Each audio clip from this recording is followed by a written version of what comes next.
My name is Jeff Roten, and I am with Metro Vancouver Regional Parks, and I'd like to welcome you to the Nature Connections webinar series brought to you by the Campbell Valley Nature House.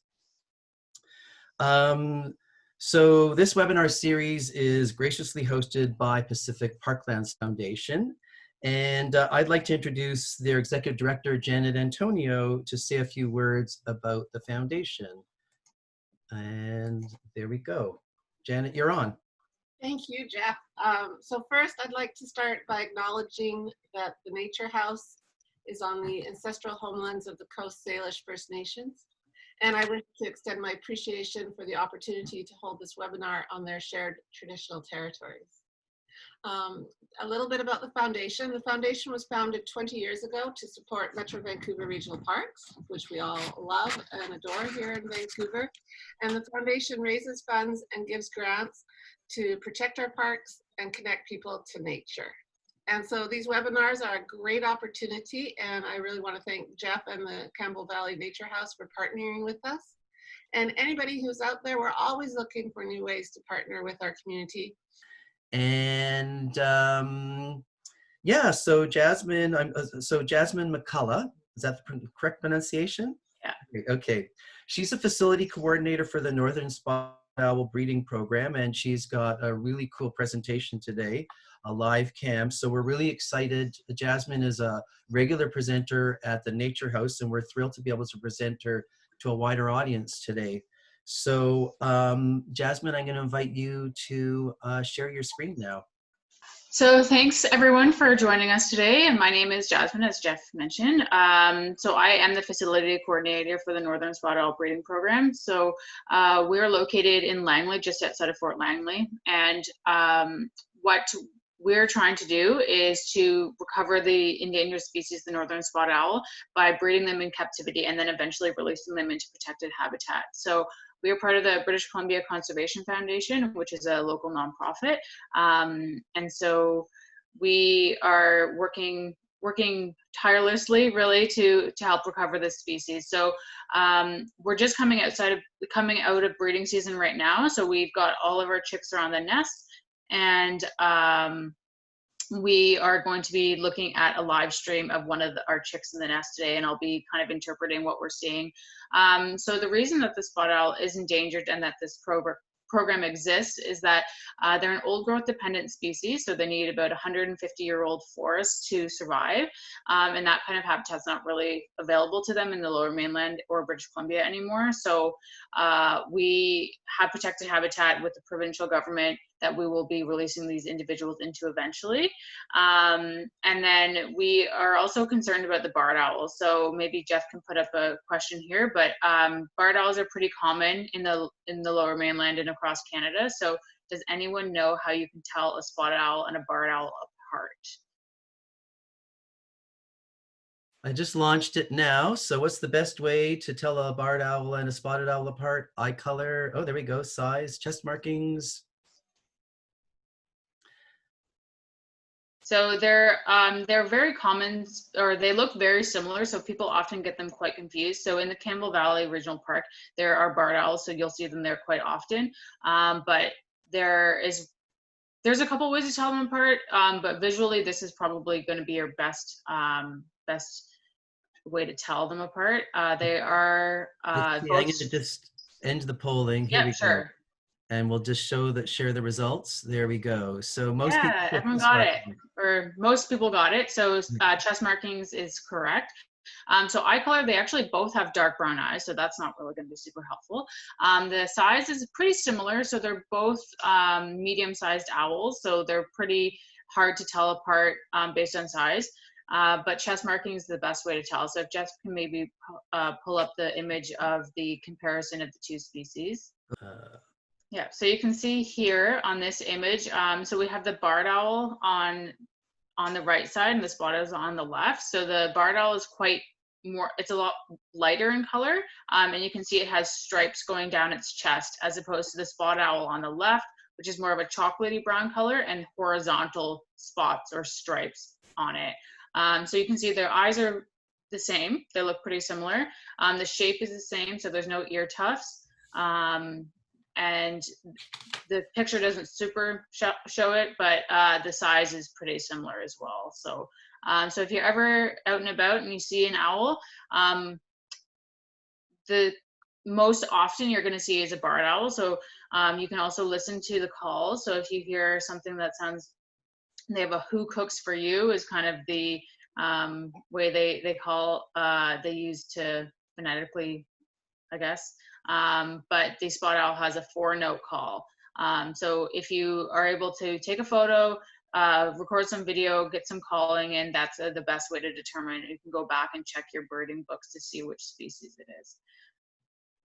That being said, there's only 10 spotted owls left in British Columbia in the wild, so keep that in mind when you're out and about. If you see an owl that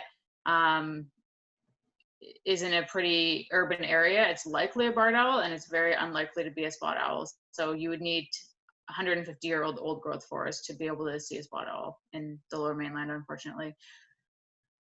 Their range is up to Lillooet to Hope Manning Park area and to the coast. So they're not found in the Lower Mainland anymore. And they're not found on Vancouver Island either. So it's very, very selected. We're at the northern part of their range. So if there is, there's not really geographical, like a huge geographical area of where they're found in BC. But do you want to share your screen again? Share sure. the live cam. We can switch that, and I think you should just be able to click on it, and it'll. There we go. Oh, look at that. Okay, so that's pretty well the background of the program. So I'm just talking a little bit more about what we're going to be seeing on the screen. So right now we have, this is chickpea. So not like the legume, but just chick and the letter P. So chickpea is best right now with his foster mom, Sally. So he was raised, so his parents are currently raising one of his other siblings. So we decided to give him back to foster parents. So chickpea was born on May 8th, and then we artificially incubated the egg for about 32 days. Then he hatched on May 8th, and we hand raised him for about 10-ish days before putting him back on this nest. So when we returned him to the nest, he was actually about the size of that egg you'll see in the nest.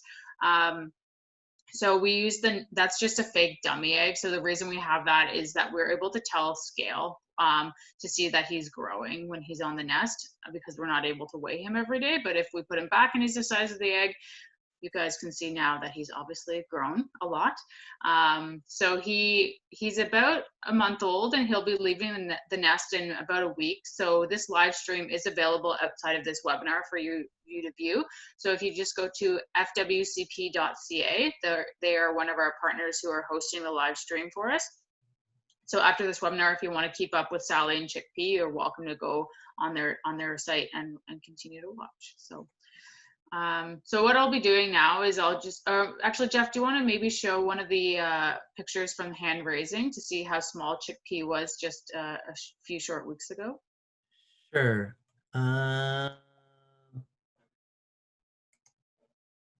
Is this the photo here? Wait a minute.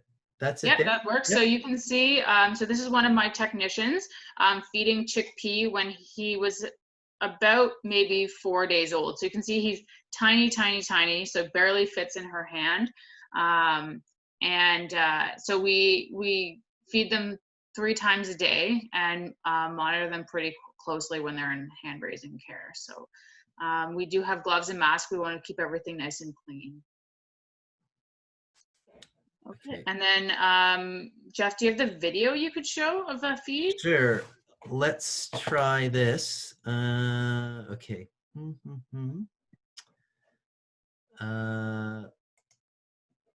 Okay, I'm gonna have to stop sharing this. Whoops, that's you in the large screen now. Sorry about that. Let's see, here we go here. So this video is going to be of me feeding chickpea.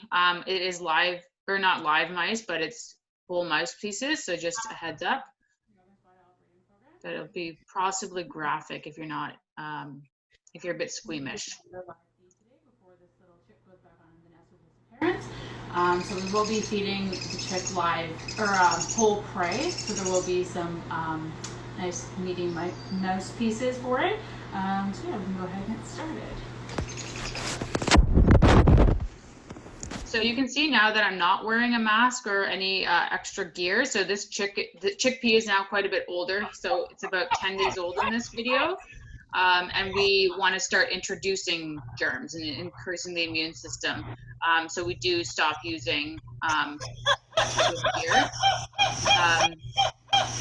The audio you're hearing is a recording of spot owl calls. So that's the adults calling that we're just, so the chick's able to hear. We just want to make sure that it's hearing adult spot owl calls and not people. You saw that his eyes were open a little bit at the beginning, but now they're closed. So he's just barely starting to open his eyes at this age. And we're not concerned about him visually imprinting because he is so young. Once he's older, that's definitely an issue. So now that he's on the nest, he's going to imprint on his foster parents. And whereas if we had him in our care still, there's a possibility he would imprint on people, which we don't want.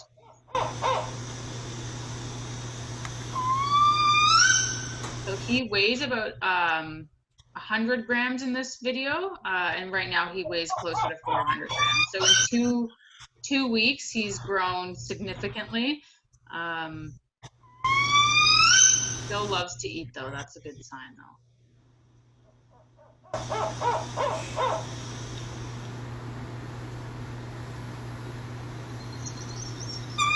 How old are the owls when their vision is fully developed? That's a good question. I'm not 100% sure, but we can see when they're fledging, after they've left the nest, you can see them start to do the head bob. So you might be familiar with seeing owls do that. So that's helping with depth perception. And young owls do that more than older ones. So their depth perception isn't fully developed yet. But at this age that in this video, the chick's eyes he has very limited vision. In this video, Jennifer's question is, how old is it? He's about, I think he's about 11 days old in this video. And then the live stream that we're going to be watching, he's about 31 days old. So this is about 2.5 weeks apart.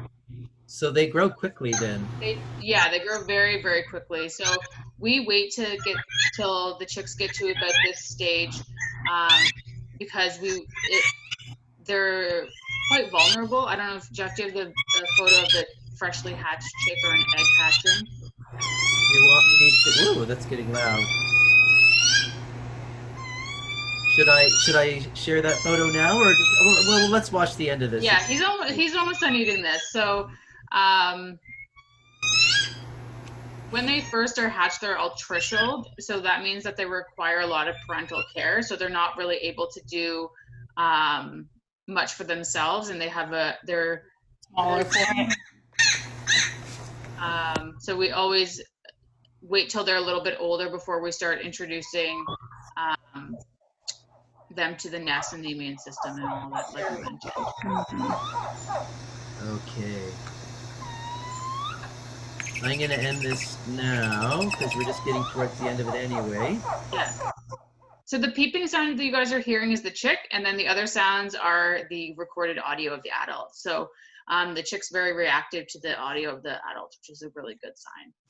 And this is the egg. There we go. Yes, so that's the hatching egg that, I don't think this is specifically chickpea, but that's an example of what an egg looks like. Question, was it louder when you were there in person? It's quite loud, actually. The chicks peeping, you can hear from when we're doing our aviary checks in the morning, and the chicks in the nest, you can hear it peeping from outside. So they're quite vocal, but it depends how loud your volume was on your computer to determine if it was louder or not. Okay, cool. I think that's, we can go back to the live screen. I can go back you can to switch back.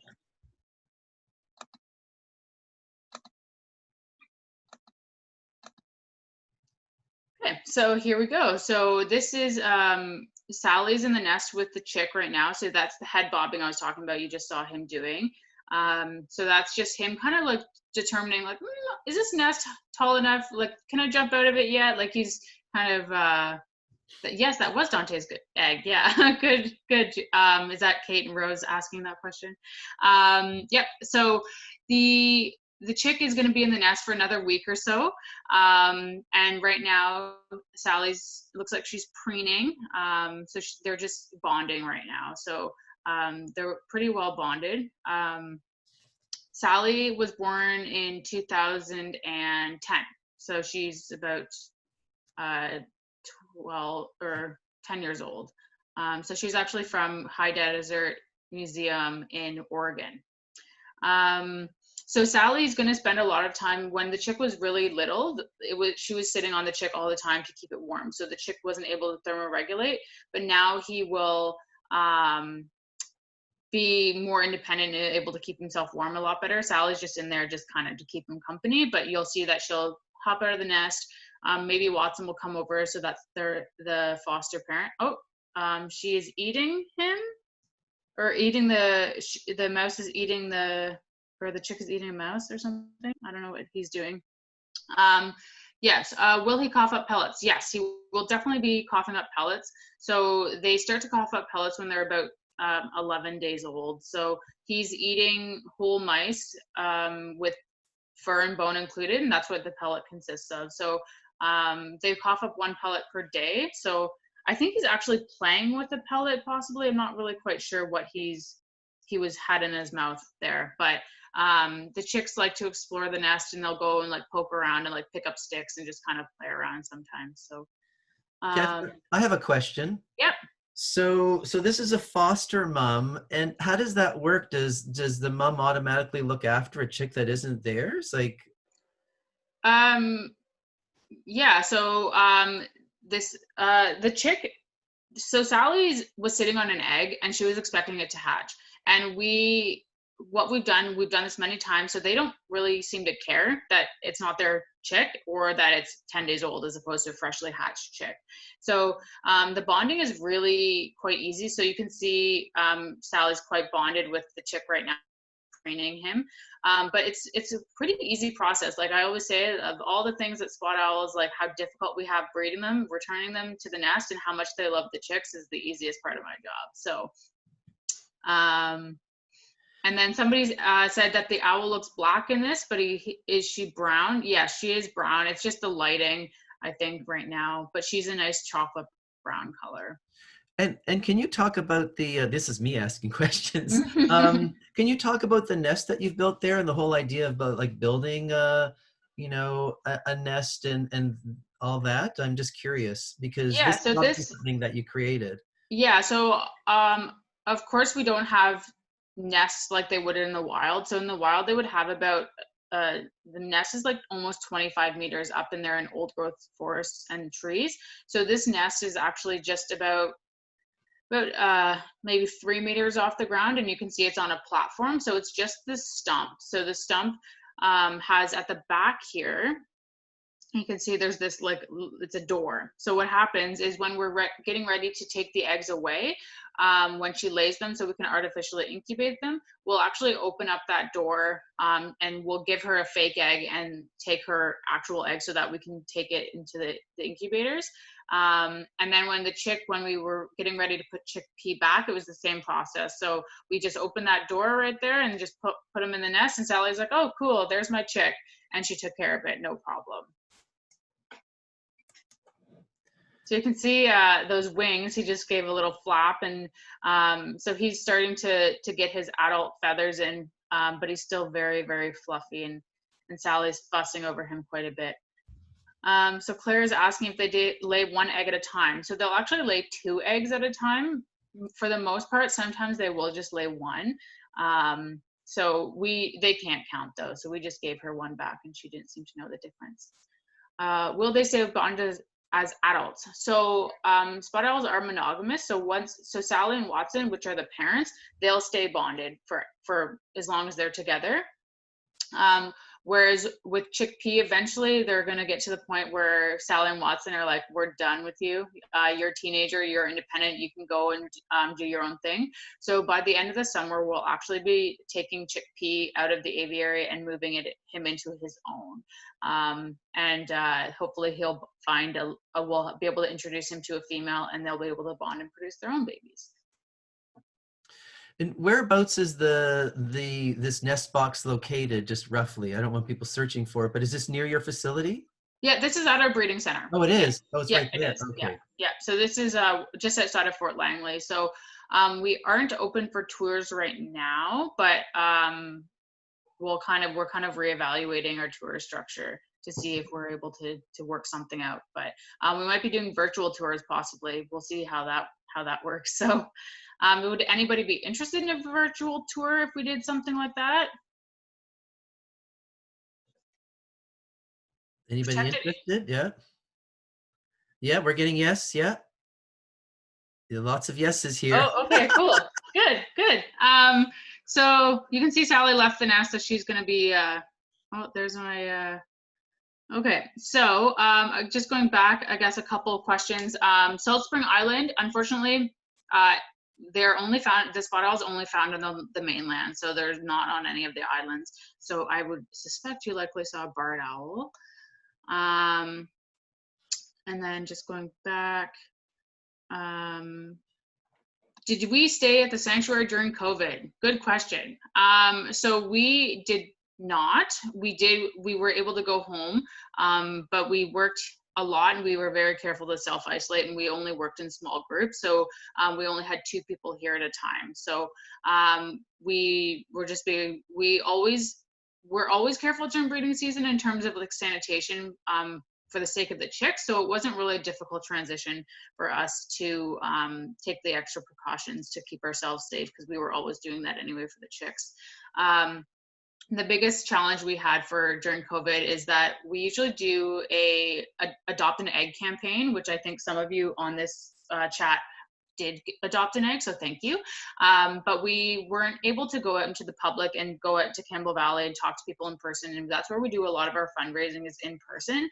So that was a big challenge for us, and we're going to have to navigate how that's going to look this breeding or this summer as well, because we're not able to fundraise in person. So we do have Adopt a Chick right now going. So if you're interested in contributing to the care of chickpea here, you can go to our website, NSOBreedingprogram.com, and information about how you can contribute to chickpea's care is on there. But yeah, that was the biggest challenge for us. And then there's a question here about protected area. The protected area is in the Lillooet and Manning Park area primarily, and then also up towards Pemberton as well. Did I take the owl home? No, I did not. The owl stayed in, we have facilities here that we did have a trailer that we rented out so we could stay on site 24/7, but the owls always stay here. So you can see Sally, or what do the owls do when they're gone?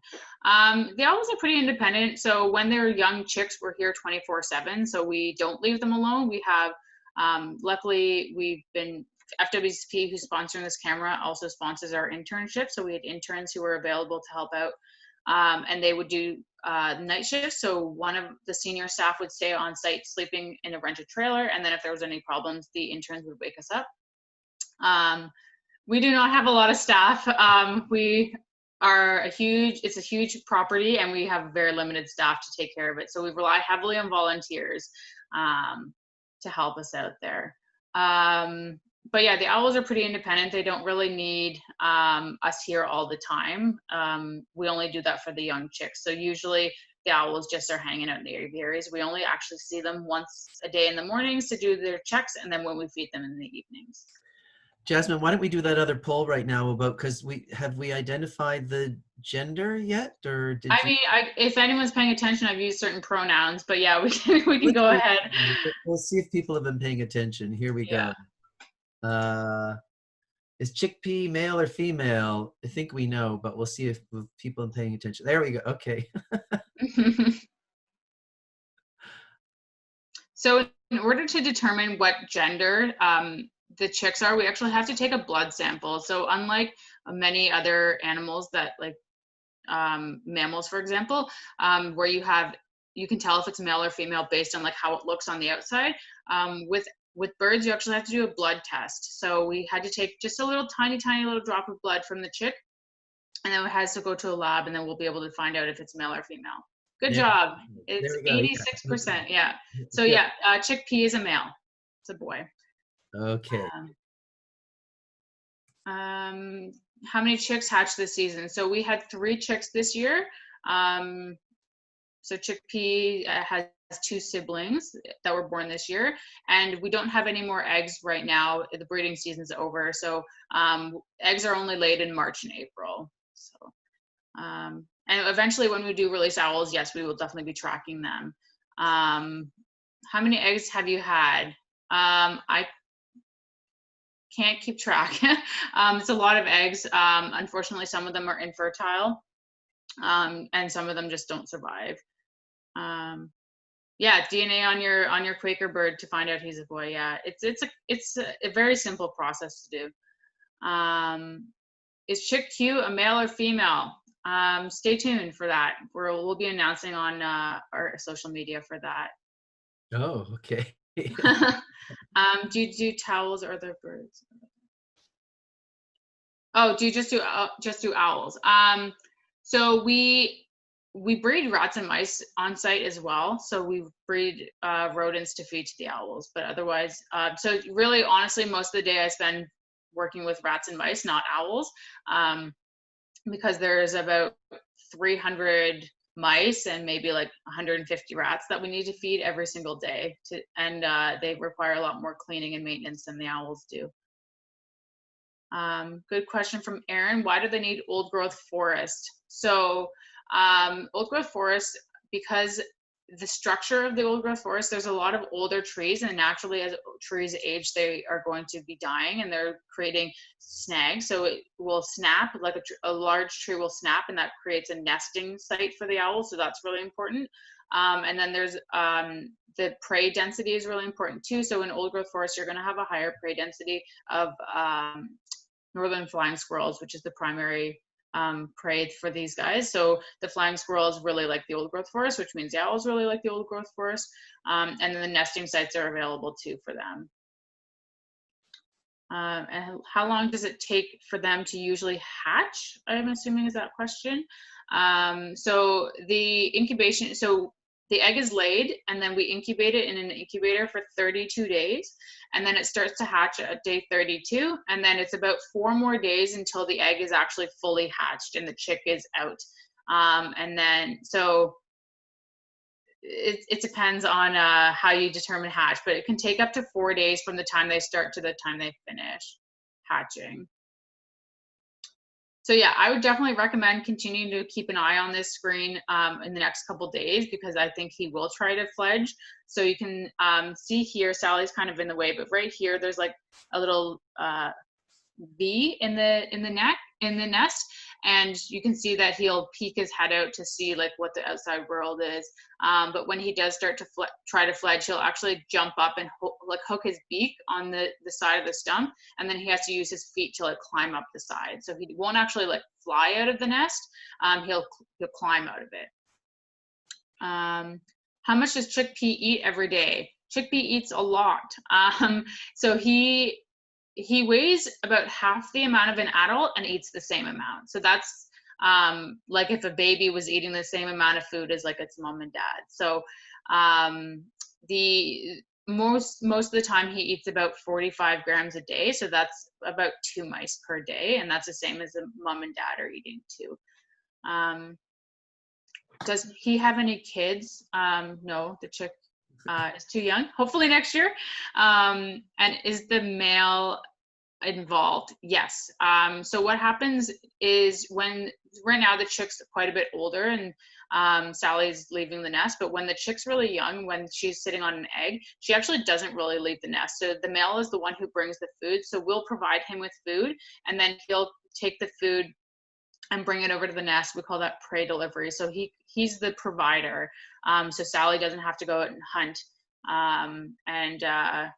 So he's definitely pretty involved. If you check out our Facebook page, there's actually some videos on there of Sally and Watson interacting in the nest, which is pretty neat. He's a very pretty high strung, to be honest. He's like very panicky, and he just like really wants to provide. So it's pretty neat to see that interaction. Not a silly question, great question. Do owls need liquid? They don't. So they actually do get all of their water and hydration from the food that we provide to them. So they do eat the whole mouse, and that's enough. That being said, we do provide them with a water dish just in case. They can drink. They mostly like it for a little bird bath though.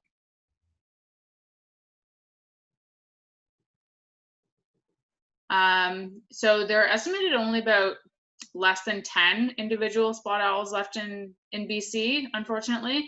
They are found in Oregon, Washington, and the northern part of California as well. So I don't have numbers for them, for the American population, but the American population has a larger geographical area. So naturally there will be more.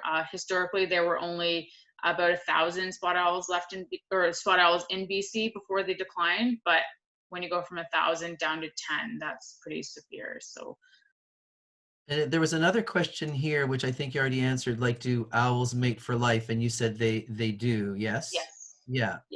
Yeah, so if we did for any reason need to separate them for genetic reasons, or if one of them was sick and we needed to separate them, they can form a new bond. So if a mate does die, they are able to form another bond, but if we leave them together, they'll stay together. How did the animals eat their food? So they eat it whole. So we'll give them a mouse, and they'll just take the mouse and swallow the whole thing. And then they'll produce a pellet. So they'll produce a pellet once a day of indigestible material. So the fur and the bone comes out in a little pellet. So has anyone seen an owl pellet before? Yeah, we normally have them for dissection at the nature house. When the nature house is open, we have a little owl dissection table there. Yeah, so it's really neat to see the owls' pellets, because you can tell what they're eating based on the skeletons. So that's how we know that spot owls in the wild like to eat flying squirrels, because if you find their pellets, they have flying squirrel skeletons in them. Unfortunately, sometimes the spot owls will, or not spot owls, but raptors, owls will have like plastic in the pellets or something that the mouse ate, so that's not good. So it's another reason not to litter, is that the mice might be getting into bags, and then the owls might be ingesting some of the plastic and stuff, so just be careful of that. Do you know if the 10 owls remaining in the wild are paired? Some of them are paired, and some of them are isolated, so it's a mixture. What kind of schooling did I go through? So I'm actually from I went to the University of Guelph in Ontario. So I moved out to British Columbia for this job about 7 years ago. And I took wildlife biology. So I studied, I have a Bachelor of Science in wildlife biology. And yeah, it's my dream job. So I'm very happy and lucky to be doing what I do. A lot of questions coming in. Yeah. Can you keep track of them? Yeah. Oh, he's gonna poop. Right there. When they stretch their wings out, they're trying to poop there. So it's like somebody just asked, do you know if the spotted owls have had significance to Indigenous peoples in the protected areas? So I personally have gone up to Lillooet and the Statliam Nation up there. So there is the provincial government is working closely with some Indigenous groups about that. It's the territory that the spot owls, they share it with Indigenous people. So the protection of that habitat is important to them as well. And I actually have a question. So you said that this chickpea is ready to fledge, but he looks fairly vulnerable. Like, he's small. What happens when he leaves the nest?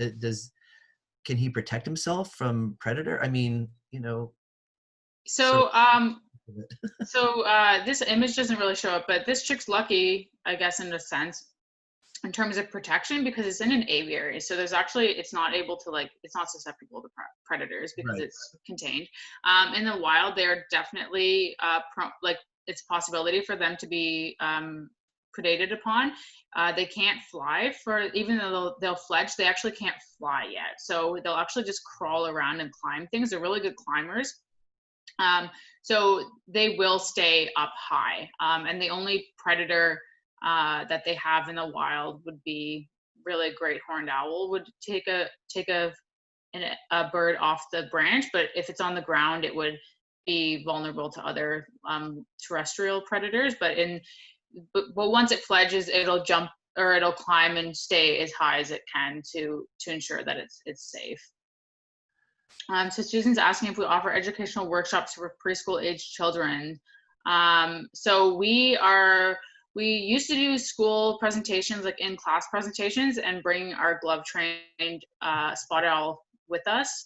But obviously with COVID, we're not able to do that. So we are trying to work out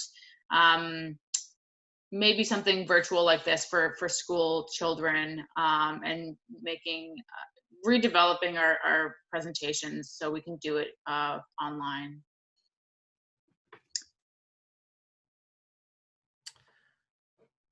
Okay. Oh yeah. So yeah. Well, autocorrect is frustrating. Yeah. Yeah. Everyone is having problems, so I wouldn't worry about it. Yeah. We Jennifer's- understand what you're saying. So in the nest, you can see all of this white around the edge. Does anyone know what that white might be?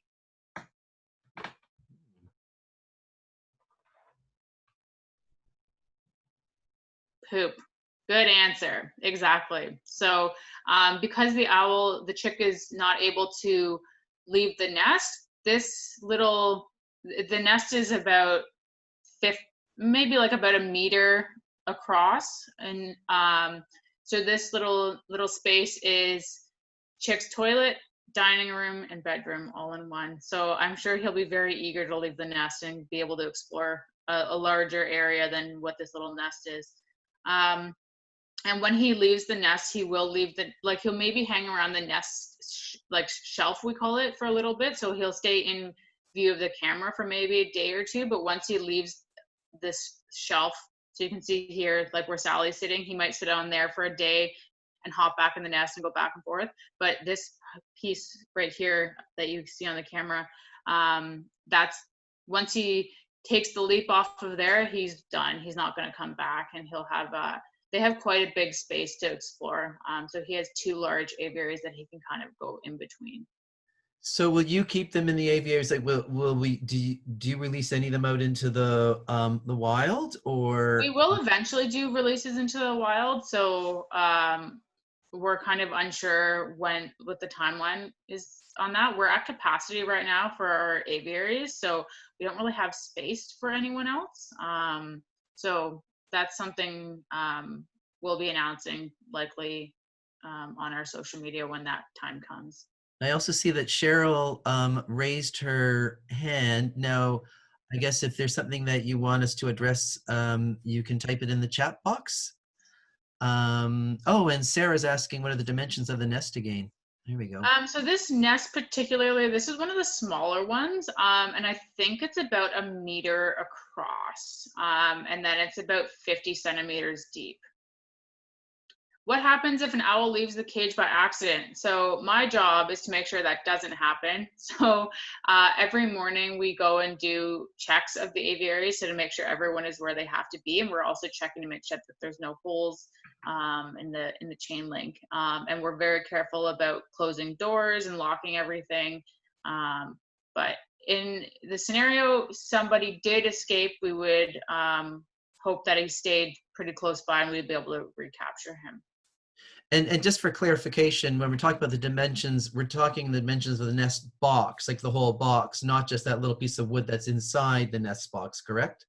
So the stump. So from we're from this area here is about 1 meter across. Oh, it is. From here to here. Yeah, it's quite big.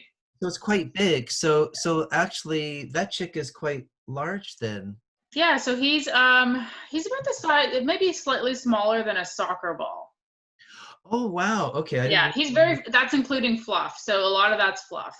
Okay. I didn't realize because it's hard to tell with perspective. I actually thought it was a lot smaller. Yeah, so that egg in the nest is a chicken egg. Okay. Yeah. Okay. Thanks for So that clarification. yeah. How many predators have tried to eat chickpea?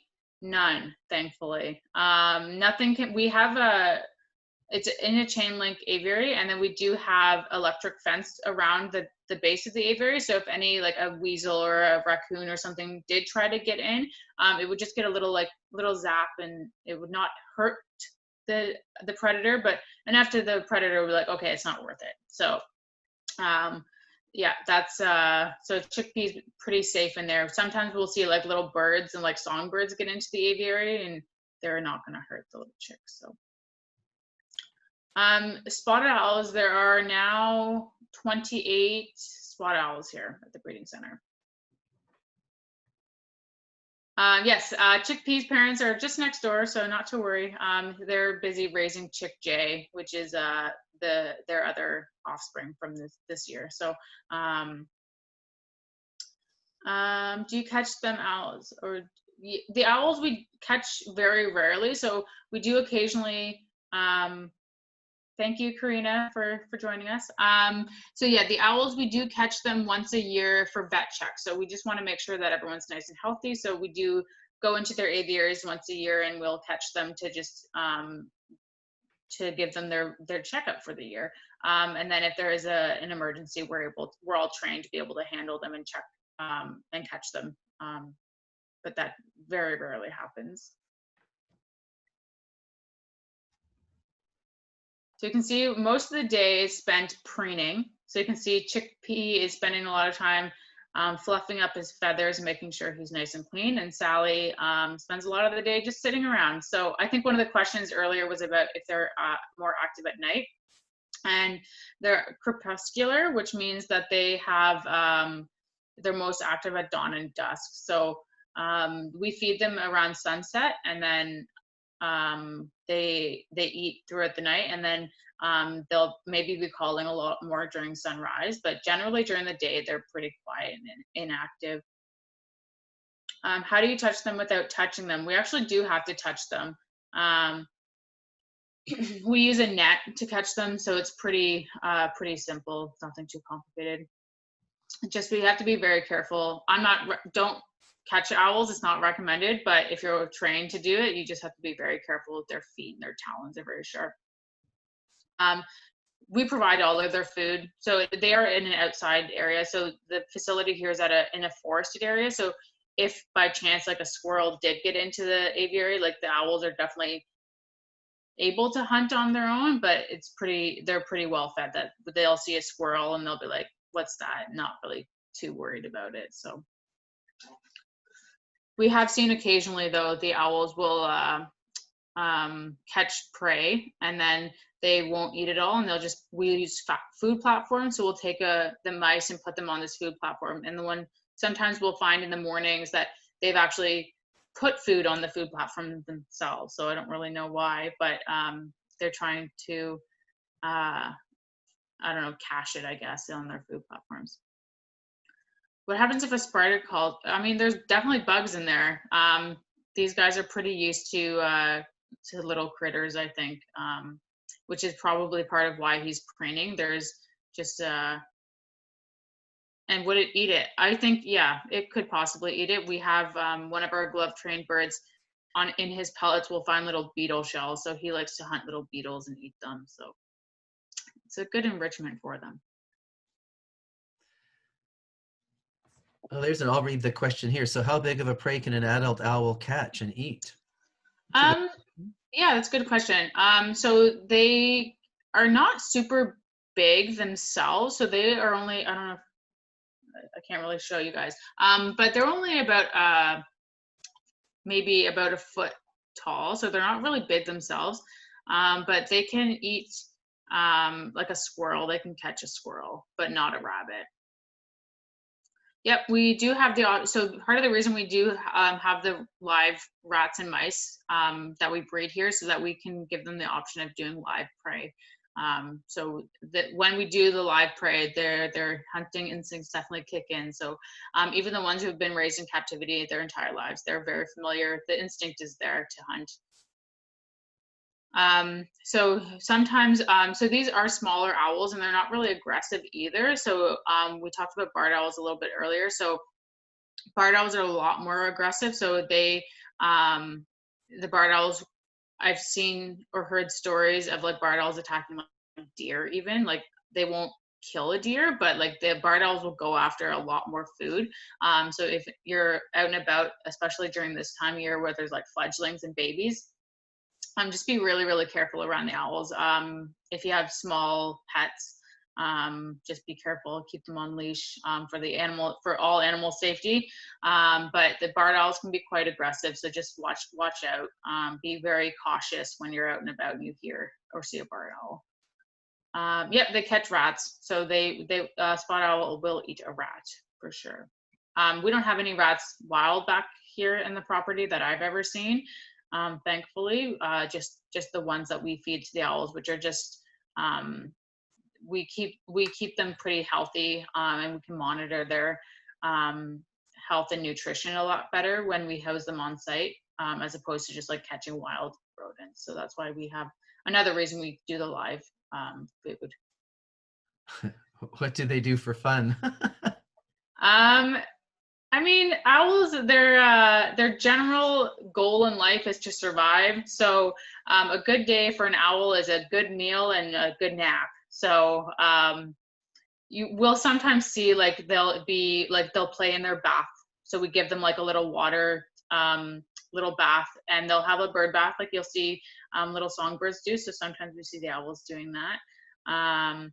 They like to kind of like, sometimes we'll see them just like pouncing around on like bugs and stuff, or they'll interact with each other and sometimes just come and like, they'll preen. So yeah, they just kind of sit around. They don't really do a heck of a lot, to be honest. So I'm just noticing the time now. So what I'm going to do is I'm going to share, if I can find it here.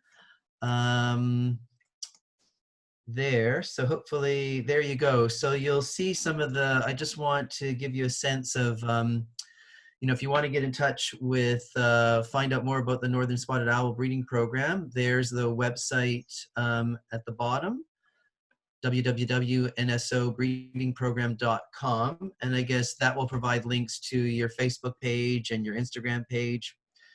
And also you can see Pacific Parklands if you want to find out more about them, and also Metro Vancouver. You've got the websites there. And again, thanks again. Have a great day, everybody. okay, thanks, Jeff. Thank you. Okay.